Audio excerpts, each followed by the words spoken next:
Saludos cordiales, mi nombre es Carmela Zambrano, estudiante de Ingeniería en Mantenimiento Mecánico. En esta oportunidad vamos a hablar sobre los defectos en la soldadura.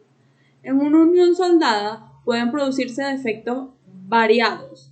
Estos pueden originarse en el tipo de electrodos utilizados o por la deformación producida por el intenso calor aportado y las anomalías o discontinuidades del cordón, que pueden malograr el aspecto y configuración tanto interna como externa de la soldadura. Las deformaciones. En el momento de la soldadura, el material depositado o zonas vecinas a la unión alcanzan temperaturas muy altas que al enfriarse se contraen si las contracciones no están impedidas por los elementos que ordena la soldadura. Se originan deformaciones tales como acortamientos o deformaciones angulares.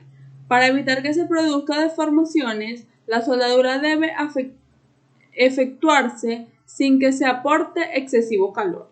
Calidad de los electrodos. La calidad del material de los electrodos, tensión de ruptura, limitación elástica, alargamiento de ruptura y resistencia debe ser similar a la del material base.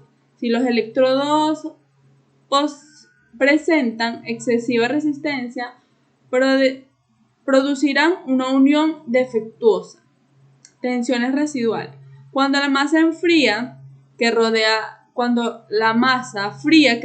la soldadura impide su contracción durante el enfriamiento, se origina en la soldadura y en la pieza unida un campo de tensión residual que requieren ser previstas y controladas para que no resulten riesgosas al combinarse con la de la carga.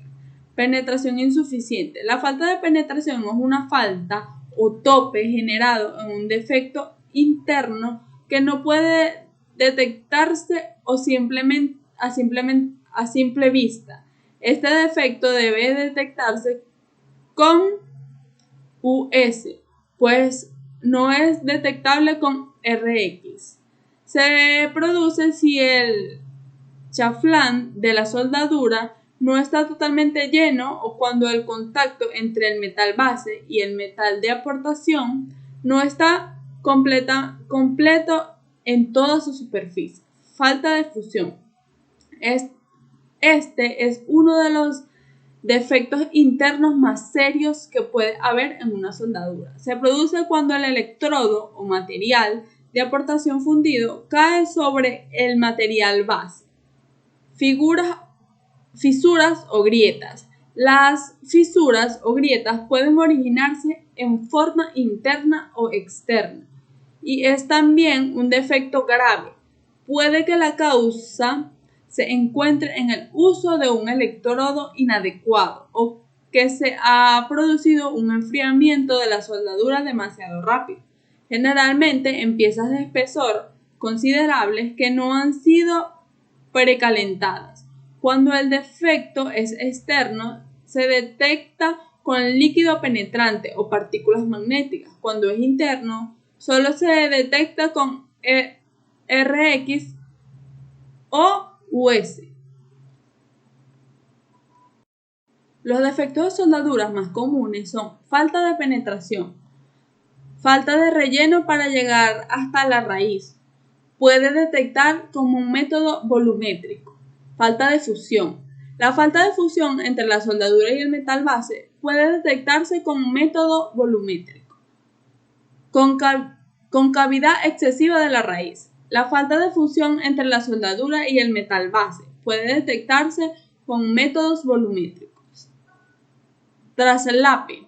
Sucede cuando la soldadura traspasa el bisel hacia el material. Puede detectarse con métodos superficiales. Socavado.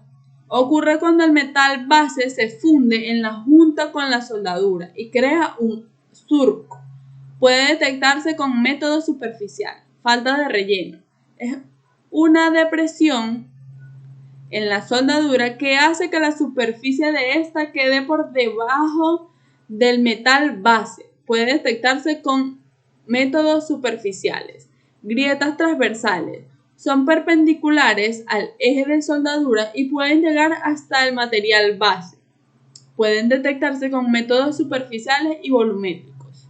Grietas longitudinales son paralelas al eje de la soldadura. Pueden detectarse con métodos superficiales y volumétricos. Grietas de cráter ocurren en una área cóncava, normalmente al final de la soldadura, donde se rompe el arco.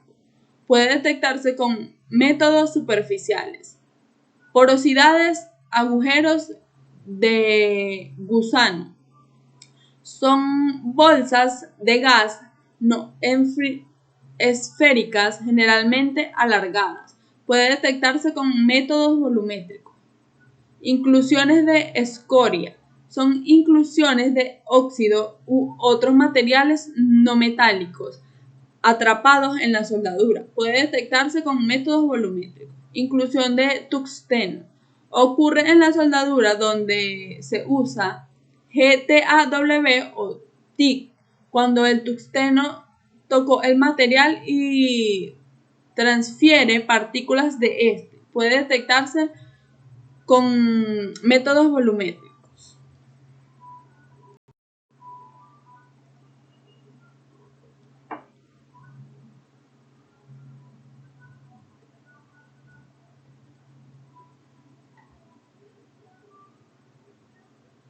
Esto fue todo, espero que les sirva y les haya gustado.